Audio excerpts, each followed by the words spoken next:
Hi everyone, good morning.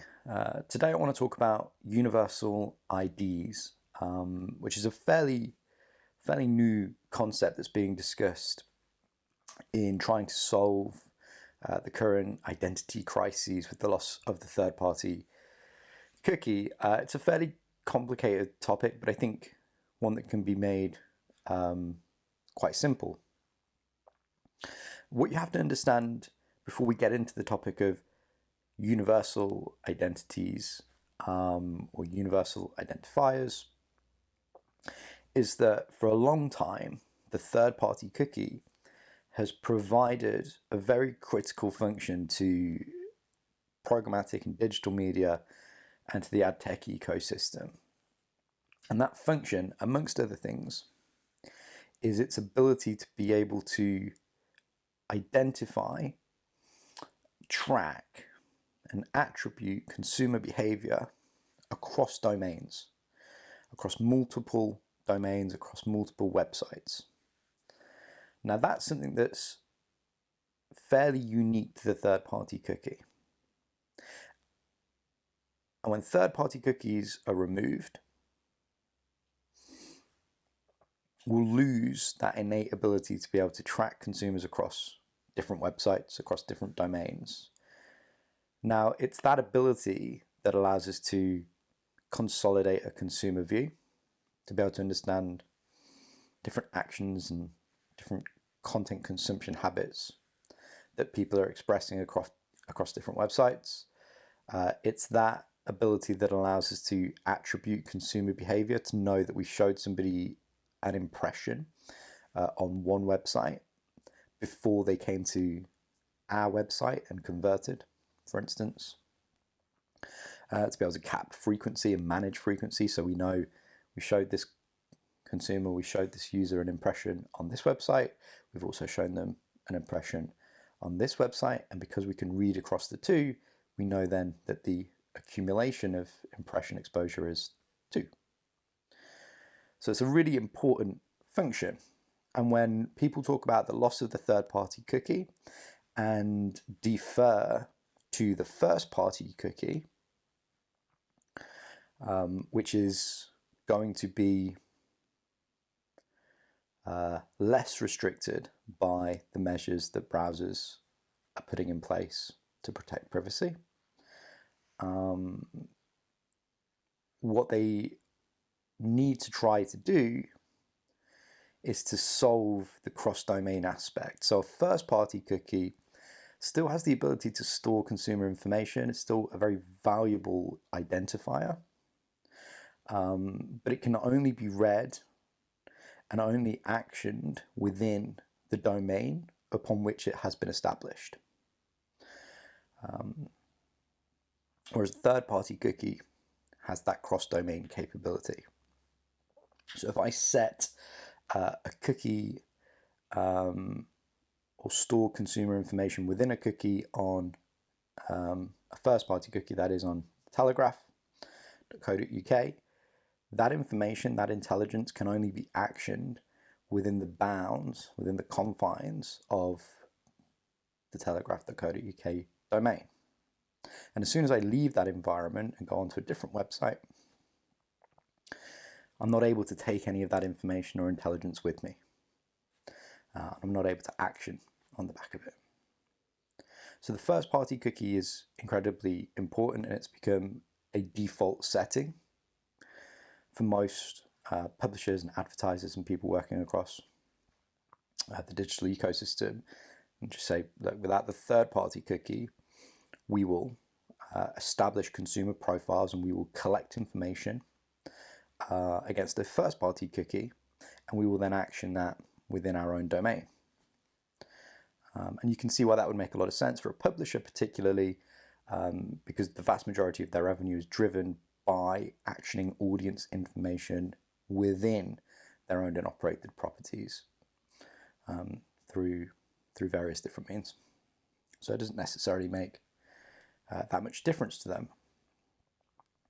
But from an advertiser perspective, those questions around frequency management, those questions around measurement, reporting, attribution, etc., those are quite important questions that need to be answered. and they require a cross-domain capability.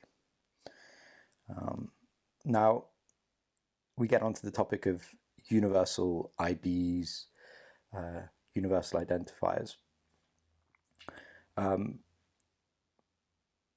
It's a slightly hard category to define at the moment because it's a fairly new category, and there are lots of technology and data providers that fall within it, that fall just outside of it. There's a lot of overlap. One of the more difficult things when we're talking about these new identity solutions and we're trying to classify them and categorize them in this very new and nascent space is that sometimes you'll miss one or two providers out, sometimes you'll misclassify or miscategorize. But what we basically have is a number of different technology and data suppliers that are trying to solve the cross-domain problem with respect to first-party cookies. And they are doing that in essentially one of two ways, rather.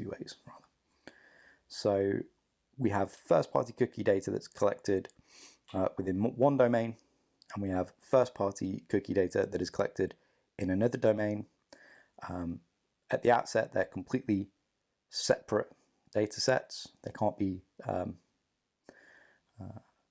overlapped or joined particularly easily. And therefore, you need a mechanism, an instrument to be able to join these things together and to be able to understand the consumer view across those two domains. And there are two ways of doing that. One is a deterministic methodology, and the other is a probabilistic methodology. So deterministic methodologies focus on using authenticated actions across both of those domains that provide a common key, a primary key that can match the first-party cookie data. So that could be a login, a registration, some form that allows for the input of typically a pseudonymized personal identifier, an email address, a telephone number, for instance, that can be matched across the two domains. So if you register and you log in using your email address on the telegraph.co.uk, and there's a first-party cookie that's associated to that, and then you log in and you register on a separate domain using the same email address, then there's a bridge. There's a primary key that can be used to match across those two domains to join the corresponding attribute level data, the first-party cookie data, across those two domains. So that's deterministic. And within that camp falls LiveRamp Identity Link, an authenticated traffic solution, falls Zeotap, falls to a certain extent InfoSum.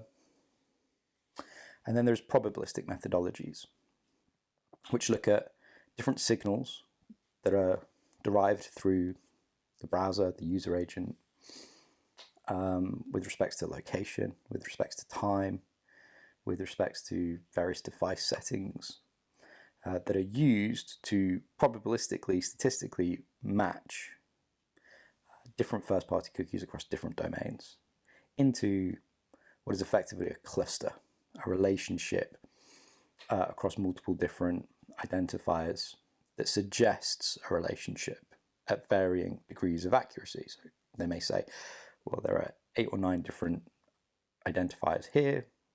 We believe there's a relationship between them, but we don't believe necessarily that they represent one individual. They could represent, say, one household, or there may be stronger degrees of accuracy where we are able to more accurately say that these 4 or 5 different identities represent an individual.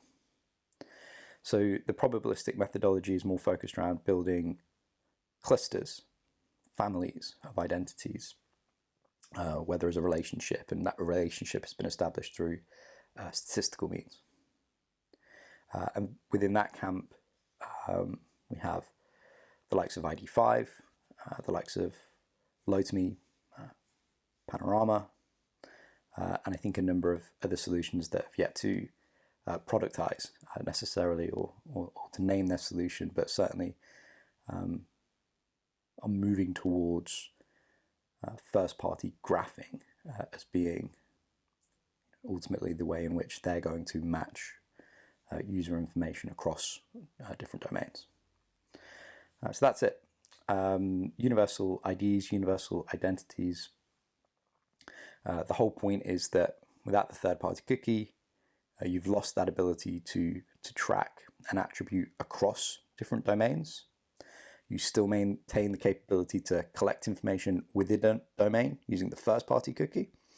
And then you have these different technology and data providers that are trying to build capability to match across domains using either deterministic methodologies, logins, registrations, etc., or probabilistic methodologies using device signals, browser signals, etc. Okay. Thanks very much for joining, and I hope to see you again soon.